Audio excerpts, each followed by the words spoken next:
آج آپ نے حالات یہ کر دیے کہ ایک غریب عوام کے 2000 کے بل کے لیے 3 ایجنسیاں پولیس وابڈا اور FIA اس کے دروازے پہ کھڑی ہے اور اس کو تھپڑے مار رہی ہے کہ آپ نے 2000 کا بل جمع کیوں نہیں کیا۔ دوسری طرف اسی صوبے میں 725 ارب روپے کا ترقیاتی بجٹ اور 447 ارب کا غیر ترقیاتی بجٹ پچھلے 5 سالوں میں ہڑپ کیا گیا۔ کسی نے پوچھا ہے؟ کیا FIA والے کی اتنی ہمت ہے کہ اس سے پوچھے کہ آپ نے پیسے کدھر لائے، کدھر گئے؟ اس ملک کا المیہ یہ ہے کہ یہاں پہ ظلم غریب سے شروع ہوتا ہے اور عشرت امیر کے لیے ہوتی ہے۔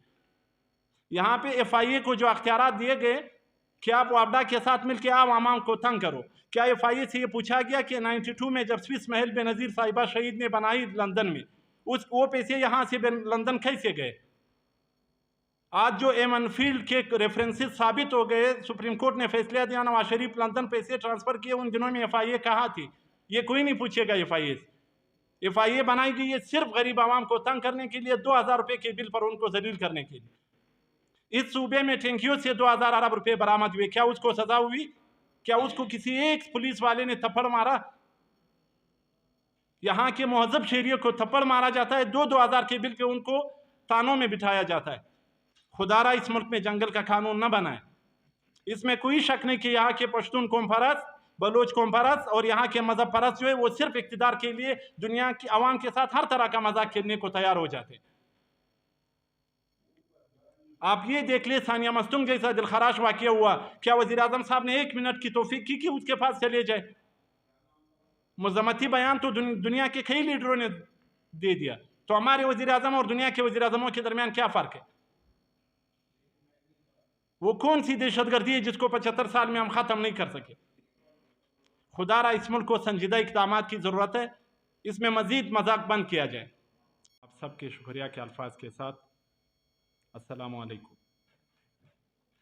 جیسے کہ آپ بہتر جانتے ہیں کہ پاکستان کا رقبے کے لحاظ سے طویل و عریض صوبہ اور مسائل کے لحاظ سے سب سے زیادہ مسائل رکھنے والے صوبے بلوچستان پر متحدہ قومی مومنٹ پاکستان ہمیشہ سے آواز اٹھاتی رہی ہے۔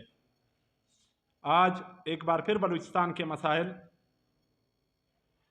اور خاص طور پر یہاں پر جاری عوام کے ساتھ مذاق کے حوالے سے متحدہ قومی مومنٹ پاکستان کے نمائندے کے طور پہ آپ کی خدمت میں حاضر ہوا ہوں۔ میں سب سے پہلے آج کے نگران وزیر اعظم انوار الحق کاکڑ صاحب اور اس کے ساتھ آئے ہوئے وزراء کے دورے کے موقع پر کوئٹہ میں کرفیو جیسے سما بنانے پر اس اقدام کی شدید مذمت کرتا ہوں اور مقتدر حلقوں سے یہ اپیل کرتا ہوں کہ خدا را اس ملک میں جہاں ایک فرد جس کو وزیر اعظم کا لقب دیا جاتا ہے وہ صرف اس صوبے کا نمائندہ نہیں ہوتا، اس صوبے کے نمائندے وہ عوام ہے جو روزانہ اس سڑکوں پر یہاں کے گلیوں میں روزانہ محنت مزدوری کر کے اپنی گزر بسر کرتے ہیں۔ مگر المیہ یہ ہے کہ ہم لوگ 73 سال بعد آج بھی کسی وزیر اعظم کے آنے کے لیے کروڑوں کی آبادی پر مشتمل اس شہر، اس صوبے کو ہم کرفیو کے سما سے دوچار کر دیتے۔ اس کے ساتھ آج ایک بہت اہم ایشو جو کہ کافی عرصے سے چل رہا ہے اور جس کو مختلف سیاسی جماعتیں مختلف رنگ دینے کی کوشش کر رہے ہیں، وہ مسئلہ ہے افغان مہاجرین کا۔ میں سب سے پہلے ایک چیز واضح کر دوں جو سوشل میڈیا یا یہاں پہ کچھ سیاسی جماعتیں منفی پروپیگنڈے کے ذریعے واضح کر رہی ہے کہ متحدہ قومی مومنٹ پاکستان افغان مہاجرین یا اس کی زبان بولنے والوں کے خلاف ہے، تو میں اس بیانیے کی یا اس جملوں کی شدید مذمت کرتا ہوں۔ متحدہ قومی مومنٹ پاکستان آج بھی مقتدر حلقوں سے مطالبہ کرتی ہے کہ مہاجر لفظ ایک مقدس لفظ ہے، ہجرت کرنے والے کی سنت پر عمل پیرا آج بھی امت مسلمہ پوری دنیا میں موجود ہے۔ آپ جب کبھی کوئی بھی پالیسی بناتے ہیں تو اس پالیسی بنانے سے پہلے وہاں کے خد و خال اور وہاں کی جو معروضی حقائق ہیں ان کو دیکھا جاتا ہے، مگر یہاں پر بدقسمتی یہ ہے کہ جب بھی نگران حکومت آتی ہے تو اس کا پہلا شکار بلوچستان بنا دیا جاتا ہے۔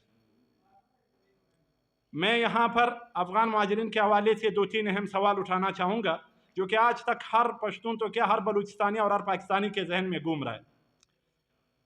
1979 में जब अफ़गान मुहाजिरीन के लिए पाकिस्तान के दरवाज़े खोले गए और ये कौम यहाँ पर आकर मुख्तलिफ़ शहरों में आबाद हुई, उस 79 से लेकर आज तक इस कौम के नाम पर कितनी सियासी जमातों और कितनी हुकूमतों में क्या क्या कमाया, वक्त की कमी के बायस शायद वो मैं तफसील बयान न कर सकूँ, लेकिन ये एक तल्ख़ हक़ाइक़ है कि आज तक इस सूबे में मौजूद जो भी मजहब व पश्तून कौम परस्त जमातें हैं, उन्होंने अफ़गान मुहाजिरीन के लिए माँ सिवाय लफ्ज़ी जमा खर्च के कुछ भी नहीं किया।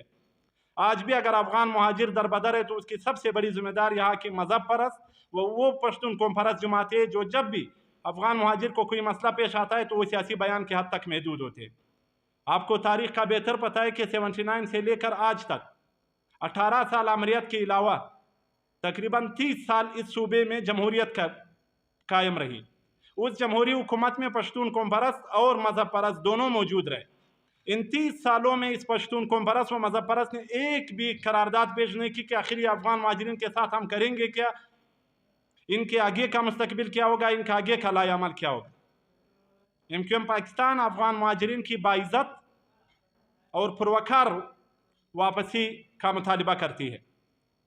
किसी कौम के साथ इतना बड़ा मजाक कि आप 20 दिन में अपना बोरिया बिस्तर बांध कर सब कुछ बेच कर चले जाए, ये न सिर्फ उस कौम की तौहीन है बल्कि इस मुल्क में आबाद पाकिस्तानी कौम के हकूक़ के तर्जुमान नहीं है। आपको अगर अफ़गान मुहाजिरीन को वापस भेजना है तो इसके लिए आपको एक वाज़िया पॉलिसी अपनाना होगी। अफ़गानिस्तान हमारा बरादर मुल्क है, जहाँ पर इस मुल्क के और यहाँ बिलखसूस बलूचिस्तान के कई रिश्तेदारियाँ और कई मजबूरियाँ हैं। खुदारा इस कौम को इतना मजबूर न करे कि कल ये अक़वाम आपस में दस्ते गिरबान हो।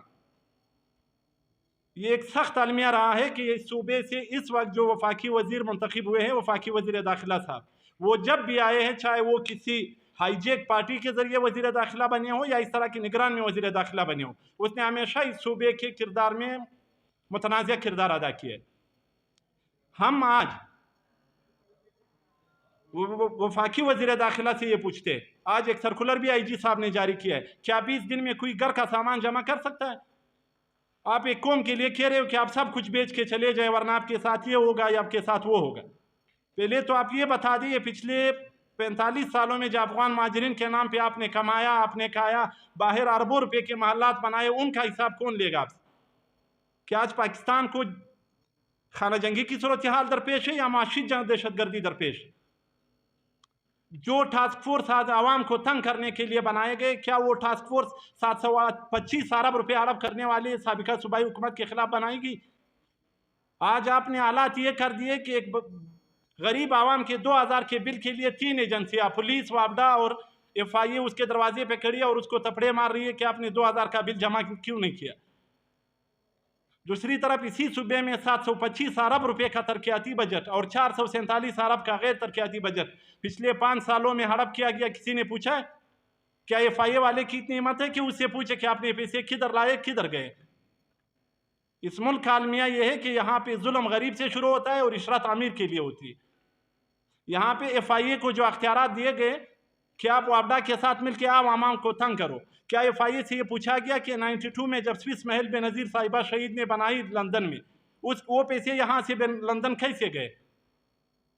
आज जो एमनफील्ड के रेफरेंसेस साबित हो गए, सुप्रीम कोर्ट ने फैसला दिया, नवाज शरीफ लंदन पैसे ट्रांसफ़र किए, उन दिनों में FIA कहाँ थी? ये कोई नहीं पूछेगा। FIA बनाई गई है सिर्फ गरीब आवाम को तंग करने के लिए, 2000 रुपये के बिल पर उनको जलील करने के लिए। इस सूबे में टैंकियों से 2000 अरब रुपये बरामद हुए, क्या उसको सजा हुई? क्या उसको किसी एक पुलिस वाले ने थप्पड़ मारा? यहाँ के मुहज़्ज़ब शहरियों को थप्पड़ मारा जाता है, 2000 के बिल पे उनको थानों में बिठाया जाता है। खुदारा इस मुल्क में जंगल का कानून न बनाए। इसमें कोई शक नहीं कि यहाँ के पश्तून कौम परस्त, बलोच कौम परस्त और यहाँ के मजहब परस्त जो है वो सिर्फ इक़्तिदार के लिए दुनिया की आवाम के साथ हर तरह का मजाक खेलने को तैयार हो जाते। आप ये देख ले, सानिया मस्तूंग जैसा दिलखराश वाक़या हुआ, क्या वज़ीर आज़म साहब ने 1 मिनट की तौफीक की कि उसके पास चले जाए? मुज़म्मती बयान तो दुनिया के कई लीडरों ने दे दिया, तो हमारे वज़ीर आज़म और दुनिया के वज़ीर आज़मों के दरमियान क्या फ़र्क है? वो कौन सी दहशतगर्दी है जिसको 75 साल में हम ख़त्म नहीं कर सके? खुदा रहा इस मुल्क को संजीदा इक़दामात की ज़रूरत है, इसमें मज़ीद मजाक बंद किया जाए।